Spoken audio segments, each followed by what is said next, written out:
todo eso es falso. Nos va a ayudar ahora que sea gobernadora de Veracruz porque vamos a rescatar la petroquímica de nuestro país. Tenemos mucha química, pero también física.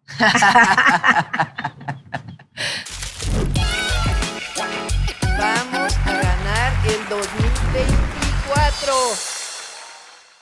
Hola, ¿qué tal? ¿Cómo están? Este es un nuevo podcast y lo estamos grabando en Tuxpan, Veracruz, con Rocío Nale, próxima gobernadora de Veracruz, con quien tenemos una amistad muy grande y además una historia de lucha desde hace mucho tiempo en defensa de Pemex, de los recursos naturales, de los energéticos para la nación. Lo primero que le quiero preguntar a Rocío es cómo inició en la política. Yo inicio justamente en la defensa del patrimonio nacional en 1994, cuando anuncia el gobierno que va a privatizar la petroquímica. En Coatzacoalcos están los complejos más grandes de petroquímica y dijimos, los ingenieros no podemos permitir que se entregue esta gran infraestructura. ¿Tú trabajabas en Pemex? Yo trabajaba en Pemex, entonces nos reunimos los ingenieros y empezamos desde ahí a hacer la defensa, una defensa local que después fue estatal hasta que se convirtió en nacional. Y de ahí tuvimos que ir al Congreso a decirle a los diputados, asesorarlos, éramos los técnicos, y de ahí entré de lleno pues, a la política, porque yo creo que todos los mexicanos somos políticos. Claro. Todos hacemos política en nuestros espacios. Conmigo empezó así. O sea, Rocío no entró para ser candidata a algo. No. Entró luchando por la defensa de la petroquímica. Por eso aprovecho el paréntesis porque nos va a ayudar ahora que sea gobernadora de Veracruz porque vamos a rescatar la petroquímica de nuestro país. Así es. La petroquímica es el que tiene mayor valor agregado. Y dentro de la transición energética, la petroquímica va a ser muy importante. Nuestra ropa, que es de poliéster, es petroquímica. Las alfombras, claro, es petroquímica. Plástico, todo. Y la tecnología ha ido avanzando, pero se requiere todavía el recurso de hidrocarburos, usarlo en forma responsable y sostenible. Entonces, pues empezamos con esa lucha y nos ha ido bastante bien y por supuesto que vamos a ayudar a nuestra candidata al rescate porque se quedó abandonada la petroquímica. Después nos conocimos con Rocío en la lucha por la defensa de la industria eléctrica. Bueno, en varias luchas. 2006. Y luchamos ahí contra el fraude electoral del 2006. Contra el fraude, así es. Y luego en 2008, cuando Calderón quiso nuevamente privatizar, ahí nos vimos. Las Adelitas. Con las Adelitas. Exacto. Rocío era parte de las Adelitas por la defensa del petróleo aquí en Veracruz. Así es. Hasta el 2013 con la reforma energética que nuevamente... Exactamente. Pero nos hemos encontrado a lo largo de la vida y Rocío pues es una defensora de los recursos energéticos. En el 2015, cuando por primera vez Morena tuvo la posibilidad de ser partido ya reconocido, ella fue nuestra coordinadora parlamentaria de Morena, la primera coordinadora parlamentaria en la Cámara de Diputados, también una brillante coordinadora de cómo trabajó con todos nuestros diputados y diputadas y además la austeridad que hubo en ese periodo. Y cuando después, nadie quería ser candidato. Cuando nadie quería ser candidato, exactamente, nótese. Y luego... en el 18 ya como secretaria de Energía que te invita el presidente. Sí, ha sido toda una trayectoria. Cuando yo creo que pasa lo mismo, volteamos para atrás y vemos el camino recorrido, que son muchos años. Muchos años. Y que, wow, hoy va a ser nuestra presidenta de México. Y tú la gobernadora de Veracruz. Imagínense, pero fue la congruencia la que nos trajo aquí, el amor a la patria. Platícanos de Tuxpan. Bueno, Tuxpan es uno de los principales puertos del país, de los puertos más importantes del Golfo de México. Aquí en Tuxpan entraba muchísima gasolina y diésel, principalmente desde la reforma de Peña Nieto. empezó a entrar un volumen muy grande de O hidrocarburos. sea, se empezó a importar muchísima gasolina y diésel, dejó de producirse en México. Según esto, la reforma energética iba a hacer que se produjera más gasolina y diésel en nuestro país. Y al revés, se redujo y aumentó la importación. Y por aquí entraba, ¿no? Por aquí entraba. La reforma de Peña Nieto, junto con la que empezó Calderón, era perversa. Tú y yo lo sabemos. Nos dicen que nos va a ir mejor con la reforma, que la gasolina va a bajar el precio, cosa que no es cierto. Y lo que hacen es que le quitan presupuesto a nuestras refinerías, a las 6 refinerías de Pemex. Estas empiezan a bajar su carga, a disminuir, a deteriorarse. Y en consecuencia empiezan a salir barcos llenos de gasolina y diésel de Texas, de Estados Unidos, y entran aquí. Aquí se empiezan a instalar terminales de almacenamiento. Y esas terminales de almacenamiento empiezan a fluir el hidrocarburo hacia Ciudad de México y toda la zona centro. Hay un poliducto aquí desde Tuxpan hasta Ciudad de México. Todo eso se hizo entre Calderón y Peña. Y cambió la política cuando llegó el presidente y Rocío. Y entonces Rocío hizo una propuesta a todos los empresarios que querían construir todas estas terminales. Cuando llegamos al gobierno cambia y dice no, nosotros tenemos que rehabilitar nuestras 6 refinerías, que cuando llegamos nada más estaban trabajando 2. 2. Dejamos las 6 trabajando y una refinería nueva construida y una refinería que se terminó de comprar al 100%. O sea, el presidente recibe 6 refinerías y va a dejar 8. Exactamente. Y entonces aquí, cuando me reúno con los empresarios de Tuxpan, tienen un área espectacular. Me dicen, queremos hacer otra terminal. Le dije, no, nosotros no estamos a favor de eso.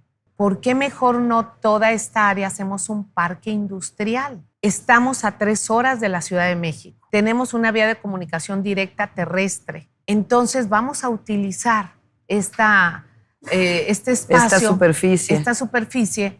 Pero aquí en Tuxpan y en toda la zona norte tenemos excelentes técnicos. Justamente para el tema industrial hay gente muy capacitada, veracruzanos. Y los que no son veracruzanos también aquí los esperamos, son bienvenidos. Así, aquí a nosotros le damos entrada a toda la gente. Entonces, ese es uno de los proyectos que tenemos contemplado aquí en Tuxpan. Fíjense, es uno de los... Lo incorporamos. No sé si recuerdan que hace poco en el podcast estuvo Altagracia Gómez y hablamos de cómo aprovechar el famoso nearshoring, la relocalización de las empresas y construir parques industriales en el país que sean sustentables. Entonces, Tuxpan es un lugar ideal porque tiene el puerto, obviamente. Esta es la zona que tiene más gas de toda la República, porque tenemos un gasoducto que ya viene por el mar que conecta justamente a Tuxpan. Tenemos agua, tenemos electricidad. La CFE está terminando de construir un ciclo combinado. Ya tenemos uno. Entonces hay electricidad, hay agua, hay gas, hay terreno y está a 3 horas de la Ciudad de México. Así es. Entonces va a ser un potencial enorme para el empleo aquí en Veracruz y el desarrollo. Rehabilitación de la carretera Pánuco-Tantoyuca-Tuxpan. Justamente ayer la anunciamos que estuvimos en Tantoyuca. 2, ampliación de la carretera 180, tramo Vega de la Torre, Cardel, tramo Paso del Toro, Tuxtlas, San Andrés y Santiago. Distribuidor y conectividad a la zona portuaria de Puerto de Veracruz. Sí. El puerto de Veracruz, que es el puerto más importante de México, es el que maneja más carga, ya el área del puerto está saturada. Su movilidad. Llegan camiones, se cargan y se descarga muchísimo. Por ejemplo, toda la industria automotriz que esté en Puebla o que esté en otra zona, sale y entra por Veracruz. Todas las que se llaman madrinas, que es donde traen los coches, a Veracruz. Ahí hay parques o estacionamientos grandísimos de autos nuevos que salen a Europa. Toda esa zona ya está congestionada. Me reuní con los empresarios y con los de la Cámara de la Industria y la Construcción y con TAMSA. TAMSA tenemos la producción de tubos de acero más grande del país, está en Veracruz, y ellos también exportan. Entonces me dijeron, Rocío, necesitamos que nos ayuden a hacer un distribuidor y es toda una conectividad hacia la zona portuaria. Libramiento Córdoba-Orizaba, que también es importantísimo. La carretera autopista Córdoba-Orizaba está saturada, pero hay una zona industrial muy grande en Córdoba, de Córdoba-Orizaba, que ellos tienen que salir a la autopista y es un caos. Y se requiere un libramiento paralelo, nada más entre Córdoba y Orizaba, aproximadamente como 40 kilómetros. Exactamente. Ya les dijimos que sí, va a ser federal. A ver, rehabilitación de la carretera 145. La 145, Veracruz, como es una extensión a lo largo, tenemos de Veracruz Puerto, que el centro, a toda la cuenca del Papaloapan. Es paralela a la autopista, pero es en la zona de la cuenca. Es una carretera que ya está, que nada más hay que hacerla un poco más ancha y darle mantenimiento. Pasa por la cuenca del Papaloapan, Cosamaloapan, Tierra Blanca, Sayula. Toda esa zona es donde se cultiva más caña y piña en la República Mexicana. Pavimentación, carretera Huatusco-Puebla. En Huatusco colindamos con Puebla y hay una carretera ya hecha para que la gente del café de Huatusco transite hacia Puebla, pero faltan 6 kilómetros que no se pavimentaron. Ahí están, pero es federal. O sea, no la puede hacer el Estado, es federal. Entonces le pedimos a nuestra candidata que nos ayudara a terminar ese tramo y va a haber una conectividad con Puebla y con Huatusco, que es la zona del café, de las altas. Puente Boca del Río Riviera y Puente Coatzacoalcos 1. Sí. La ampliación. El puente de la Riviera Veracruzana y Boca del Río. La zona conurbada Veracruz-Boca del Río ha crecido rumbo a Alvarado, que es lo que le llaman la Riviera Veracruzana. Pero quedó un embudo en un puente. La población que está de aquel lado estamos hablando de más de, yo creo como 100,000 personas. Y en las mañanas es un caos, se necesita otro puente. Ya me mostraron el diseño, pero me va a gustar trabajar mejor con la SCT en analizar. Lo vamos a desarrollar. Y es un puente de aproximadamente 200, 300 metros. Coatzacoalcos 1. Bueno, ese es todo un tema. Ese. El puente Coatzacoalcos 1 es un puente muy antiguo, muy antiguo. Tiene una plataforma elevable que ya no sirve, pero esa plataforma elevable se puso hace 60 años y ya venía de Europa, se compró de segunda mano.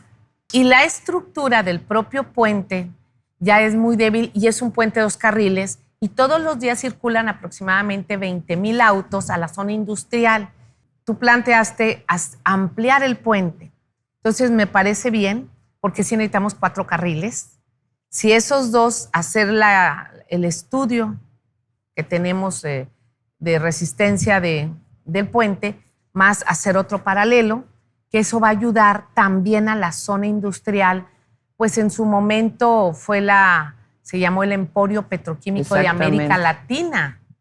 Impresionante, porque había durante toda aquella época que se llamó el Milagro Mexicano, había una relación muy grande entre Pemex, obviamente la producción de hidrocarburos, pero también la petroquímica que se conectaba con las industrias químicas, inclusive a través de gasoductos, todo. de ductos que permitían lo que se llamaba la petroquímica básica, que está mal dicho, pero que iban hacia la petroquímica y química de las industrias privadas, y la idea es recuperar Coatzacoalcos. Pemex tenía una función espectacular.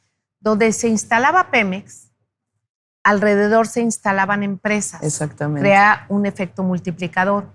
Pemex proveía la materia prima. Voy a poner el ejemplo de Cangrejera. Enfrente se instaló Celanese, donde ellos fabrican otros petroquímicos para la producción de pinturas, de alfombras, etcétera. También se instaló Resistol. Resistol, exactamente. Resistol finalmente terminó cerrando esa planta. Ellos producían... Fíjense el efecto de haber abandonado a Pemex en nuestro país, porque no solamente fue lo que significa disminuir la producción, la soberanía, sino también el impacto que tiene sobre la industria privada. Así es. Entonces, toda esa zona tiene una infraestructura que ahí está, que podemos recuperar. Esa es la idea. Rocío, ya ven, experta, nos va a ayudar a recuperar la industria petroquímica y también a aumentar todavía más la producción de fertilizantes. A ver, esta campaña tremenda que traes en contra, que ya No, soy dueña medios nacionales, del Tajín, de San Juan de Ulúa, del Pico de Orizaba. Que tienes departamentos por todos lados del mundo. Que tengo departamentos en todos lados del mundo, que tengo cuentas. Todo eso es falso, pero todo eso es justamente lo que tienen ellos, los yunes. Ellos en la carpeta azul tienen lavado de dinero, tienen más de 300 propiedades, tienen cuentas en el extranjero. Leti, nuestra candidata en la Benito Juárez, Varela, y decía, es que es como una proyección. Sí, se proyecta. O sea, nos acusan de lo que ellos son. Esa es una práctica totalmente de Miguel Ángel Yunes, porque lo hizo con el Bester, lo hizo el tema, ¿te acuerdas? Aquella diputada de Bacadena, que también hizo el escándalo, y le va subiendo de tono, porque es sucio, deja cosas tiradas. Entonces va subiendo de tono. En el 2018 llegó al colmo de mandar a tirarle un huevazo al presidente en Huatusco, ya en su desesperación, porque él le había prometido a Peña Nieto que iba a descarrilar al presidente. Entonces aquí, esa es su práctica, lo que intenta es sacarnos de nuestra estrategia, que es trabajo a ras de piso, subirle el nivel político a Veracruz, porque los veracruzanos y las veracruzanas no nos merecemos esto. Y conmigo van a tener una gobernadora con un nivel político y de trabajo. Es muy trabajadora, sí. Rocío. Honesta, trabajadora, de mucho carácter. Y cuéntanos, porque pusiste una denuncia, ¿no? Sí, ante la Fiscalía General de la República estamos presentando ya una denuncia por acoso, difamación, falsificación de documentos y daño moral de un personaje que yo no conozco, un supuesto, pero que se ha dedicado un supuesto a la empresario, guerra sucia. Supuesto empresario que creo que en la época de Miguel Alemán él fue también servidor público. Entonces todos los días miente, acosa, y no nada más a mí, a terceras personas. Imagínate, yo rento una casa en Boca del Río, a una conocida, pariente de mi esposo. Ya fue a acosar a mi casera, a su casa, a tomar fotos. Ella tiene niños chicos. Por más guerra sucia, ya queda muy poco para la elección, prácticamente un mes. Y lo único que tienen ellos, que tiene el PRIAN, pues es esta campaña que la tuvieron en 2006 y que algo de resultados le dio, aún y cuando no totalmente, porque hicieron el fraude electoral del 2006. Y ahora quieren que, pues mancharnos en realidad. Y la verdad es que vamos muy bien en Veracruz, se los puedo decir, no solamente lo he visto en las encuestas, sino que veo cómo quiere la gente a Rocío. Aquí es algo extraordinario, por donde pasa hay cariño, los eventos aquí han sido masivos, de alegría, y va a seguir gobernando la Cuarta Transformación Veracruz y vamos a ser un gran equipo con Rocío. Vamos a hacer estas obras de infraestructura, apoyo al campo y todo lo que se requiere para el segundo piso de la Cuarta Transformación. Gracias, Rocío. Juntas vamos a seguir haciendo historia. Ya traemos un camino atrás, pero nos espera otro camino hacia adelante y tenemos mucha química, pero también física. Muchas gracias. Adiós. Gracias por suscribirte.